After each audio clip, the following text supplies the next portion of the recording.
بسم اللہ الرحمن الرحیم۔ السلام علیکم ناظرین۔ حضرت ابو ہریرہ رضی اللہ تعالی عنہ سے روایت ہے کہ ایک بدوی جناب آقا دو جہاں صلی اللہ علیہ وسلم کی خدمت میں کچھ امداد کے لیے حاضر ہوا۔ آقا دو جہاں صلی اللہ علیہ وسلم نے ان کو کوئی چیز عطا کر دی اور پھر پوچھا، کیا میں نے تمہاری حاجت پوری کر دی؟ تمہارے اوپر احسان کیا؟ تو اس بدوی نے جواب دیا کہ نہیں، احسان تو کیا، آپ نے میرے ساتھ معمولی بلائی بھی نہیں کی۔ راوی کہتے ہیں اس بدوی کا یہ جواب سن کر مسلمانوں کو غصہ آ گیا اور وہ اس کی طرف اٹھ کر چلے، لیکن حضور پرنور صلی اللہ علیہ وسلم نے ان کو اشارہ سے روک دیا۔ اکرمہ رضی اللہ تعالیٰ عنہ کہتے ہیں کہ ابو ہریرہ رضی اللہ تعالیٰ عنہ نے فرمایا کہ اس کے بعد آپ علیہ السلام کھڑے ہوئے اور اپنے مکان میں تشریف لے گئے اور اس اعرابی کو آپ علیہ السلام نے اپنے گھر بلایا۔ پھر اس سے فرمایا کہ تم ہمارے پاس آئے، ہم سے سوال کیا تھا تو ہم نے تم کو جو ہو سکا دیا، لیکن تم نے اس پر جو بھی کہا وہ کہا۔ راوی کہتے ہیں پھر آپ علیہ السلام نے اس کو کچھ اور مال عطا کیا اور پھر اس سے پوچھا، کیا میں نے تمہارے ساتھ اچھا سلوک کیا؟ تب اس اعرابی نے کہا، جی ہاں، اللہ تعالیٰ آپ کو اور آپ کے گھر کنبہ والوں کو جزائے خیر عطا فرمائے۔ پھر آپ علیہ السلام نے اس بدوی سے فرمایا کہ دیکھو، تم ہمارے پاس سوال کرنے کے لیے آئے تھے، ہم نے تم کو مال دیا، پھر اس پر تم نے جو باتیں کہی وہ کہی، لیکن ان سے میرے صحابہ کرام کے دلوں میں تمہاری طرف سے برائی پیدا ہو گئی ہے، لہٰذا اگر تم چاہو تو ان کے سامنے بھی وہی بات کہہ دو جو ابھی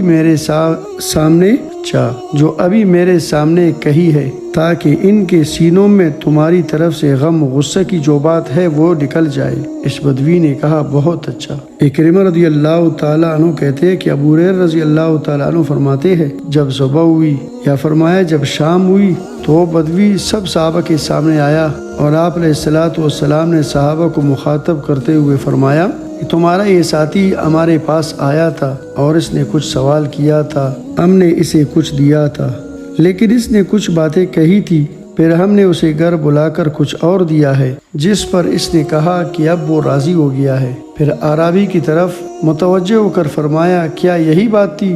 اعرابی نے کہا، جی ہاں، یہی بات تھی۔ اللہ رب العزت آپ کو اور آپ کے گھر اور کنبہ والوں کو جزائے خیر عطا فرمائے۔ پھر آپ صلی اللہ علیہ وسلم نے فرمایا، میری اور دیاتی کی مثال اس آدمی جیسی ہے جس کی ایک اونٹ بھٹک گئی، اس کے پیچھے لوگ لگ گئے، اس سے وہ اور زیادہ بھاگنے لگی۔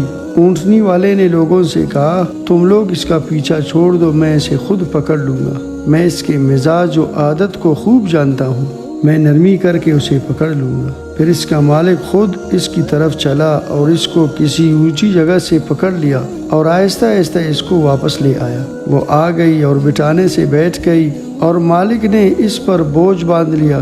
بس اگر میں اس وقت جب اس عربی نے باتیں بنائی تھی آزاد چھوڑ دیتا تو تم اس کو قتل کر ڈالتے اور وہ جہنم میں داخل ہو چکا ہوتا۔ تشریح اس حدیث کی کچھ یوں ہے کہ آپ صلی اللہ علیہ وسلم کے اخلاق کریمانہ کی آئینہ دار ہے۔ اس سے اندازہ ہوتا ہے کہ آپ صلی اللہ علیہ وسلم تمام ہی اخلاقی عظمتوں اور خوبیوں کے مالک تھے۔ انسانی سیرت و اخلاق کا پہلو آپ علیہ الصلوۃ والسلام کی دانائی و حکمت سے پوشیدہ نہ تھا۔ آپ علیہ الصلوۃ والسلام مسلمانوں کے طبائع اور نفسیات سے خوب اچھی طرح واقف تھے، اسی لیے آپ علیہ الصلوۃ والسلام کبھی کسی سے فوری مواخذہ نہیں فرمایا کرتے تھے۔ یہی معاملہ آپ علیہ السلام نے اس بدوی کے ساتھ کیا تھا۔ اس کے غلط جواب دینے پر نہ اس کو کچھ کہا اور نہ دوسرے صحابہ کرام کو اجازت دی کہ اس بدوی سے کچھ کہا جائے۔ یہ نرمی آپ علیہ السلام نے اس لیے بھی اختیار فرمائی کہ اس بدوی کے دل میں مزید نفرت پیدا نہ ہو جائے۔ مزید برآں اس کو اپنے گھر بلا کر آپ علیہ السلام نے مزید بخشش سے نوازا، حتیٰ کہ وہ راضی ہو گیا، اور اس معاملہ کو آپ علیہ السلام نے صحابہ کرام کے سامنے ایک مثال واضح فرما کر واقعہ کا پس منظر بخوبی سمجھا دیا، تاکہ صحابہ کرام کے قلوب میں بھی اس کی طرف سے کوئی برائی باقی نہ رہے۔ رحمت عالم صلی اللہ علیہ وسلم کے یہ تمام تقاضے آپ علیہ السلام کے اس کریمانہ اخلاق اور حکیمانہ طرز عمل سے پوری ہو گئے۔ اللہ تعالیٰ اس خلق و حکمت سے ہم سب کو بہرہ مند فرمائے، آمین۔ محترم سامعین، گزشتہ دنوں حضرت مولانا مفتی محمد طارق مسعود مد ظلہ العالی سے بھی کچھ فروگزاشت ہوئی تھی۔ اس کو لے کر سوشل میڈیا پر گند پھیلا دیا گیا، حالانکہ اس کا پوری زندگی ہمارے سامنے آئینہ کی طرح صاف ظاہر ہے۔ اور اس غریب نے سوشل میڈیا پر 2 دفعہ آ کر وضاحت کر دی کہ مجھ سے بڑی غلطی ہو گئی، کہ میں نے جو اس طرح کہا یہ مجھے نہیں کہنا چاہیے تھا۔ بس سبقت لسانی کی وجہ سے انسان سے کبھی غلطی ہو جایا کرتا ہے۔ انسان غلطی کا پتلا ہے، کبھی بھی آدمی کسی پر کوئی بکواس نہ کرے، کسی پر آدمی نہ بھونکے، کہیں ایسا نہ ہو کہ ہم پر بھی ایسی حالات آ جائے کہ ہم پریشان ہو جائے۔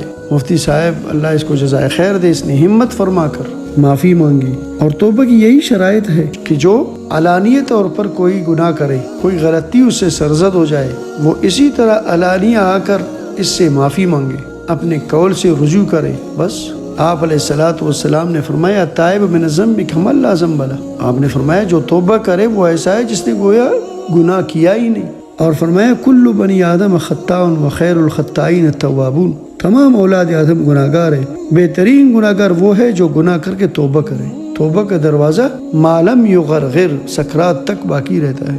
تو میری تمام سوشل میڈیا کے یوٹیوبر حضرات سے یہی گزارش ہے کہ جس نے بھی مفتی صاحب کے خلاف کلپ بنائی ہے وہ سب اس کو ڈیلیٹ کر دے، مفتی صاحب کو مزید پریشان نہ کرے۔ کہیں ایسا نہ ہو کہ دوسرے کی بے عزتی کرنے کی وجہ سے اللہ رب العزت ہم سے ناراض ہو جائے۔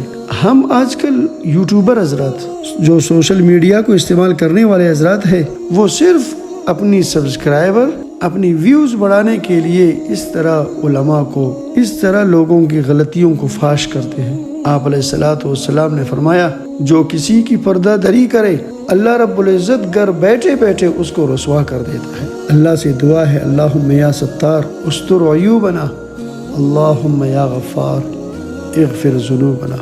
اللہ رب العزت مجھے اور تمام ناظرین کو عمل کرنے کی توفیق عطا فرمائے، آمین یا رب العالمین۔